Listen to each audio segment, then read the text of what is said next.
Vaibhav Suryavanshi team India सहित Ireland रे पहुंची सारी। आयरलैंड विपक्ष टी20 सीरीज पर भारतीय दल को इंग्लैंड गस्तरे जिबार अछि, जेउठारे दल दिनिकिया एवं टी20 सीरीज खेलिबो। एही गस्तरे 15 वर्षीय वैभव सूर्यवंशी निजर अंतर्जातीय डेब्यू करिपारंती। जदि एपरि हुए तेबे से सबुठारु कम बयसरे अंतर्जातीय क्रिकेट खेलिथिबा भारतीय खेलाड़ी बनिजिबे। हेले तांको डेब्यू पूर्वरु एक बड़ एवं आश्चर्यजनक खबर सामनाकु आसिछि। इंग्लैंड गणमाध्यम रिपोर्ट अनुसार वैभव सूर्यवंशी टीम इंडिया मुख्य ड्रेसिंग रूम रे कपड़ा बदलाई पारिबे नाही। वैभव को एक स्वतंत्र अलगा ड्रेसिंग रूम दियाजिबो एवं एहा पछर कारण हेउछि आईसीसी एवं इंग्लैंड क्रिकेट बोर्डर एक स्वतंत्र नियम। आईसीसी एवं इंग्लैंड क्रिकेट बोर्डर नियम रहिछि जे 16 वर्षरु कम बयसर कौनसी खेलाड़ी वयस्क खेलाड़ी मानक चेंजिंग रूम बा ड्रेसिंग रूम व्यवहार करि परिबे नाही। तेणु सूर्यवंशी को इंग्लैंड प्रत्येक स्टाडियम रे एक अलगा चेंजिंग रूम मिलिबो, जेउठारे तांको सहित तांकर पितामाता मध्य उपस्थित रहिबे।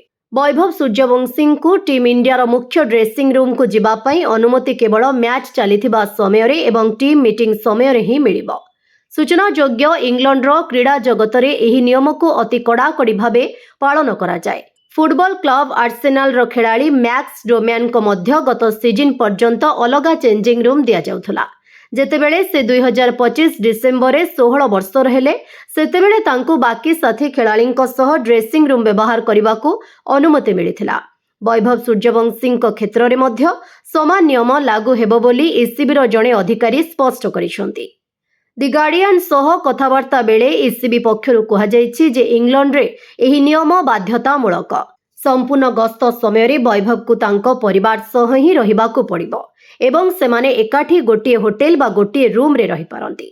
वैभव सूर्यवंशी को आयरलैंड विपक्ष टी20 सीरीज रे सुजोग मिलू कि न मिलू, किंतु इंग्लैंड विपक्ष रे हेबाकू थिबा 5टी मैच रो टी20 सीरीज रे से निश्चित भावे डेब्यू करि पारंती।